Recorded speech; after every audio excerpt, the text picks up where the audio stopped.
நாங்கள் வந்து வந்துகிட்டே இருந்தோம். பார்த்தீங்கன்னா கேரளாக்கும் இது பெங்களூருக்கும் நடுப்புற இல்லைப்பா, வந்துட்டே இருந்தோம். இங்கே பார்த்தீங்கன்னா ஏதோ சூரிய குடாரம் மாதிரியே போட்டுருந்தது.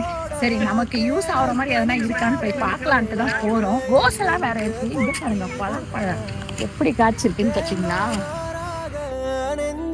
உரிச்சாலே உள்ளார என்னன்னு காட்டி விட்டா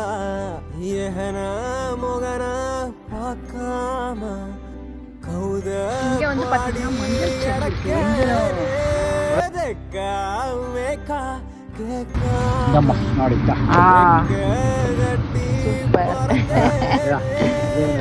சைட்ல இருக்கு, அதை பறிச்சு கொடுத்தாரு.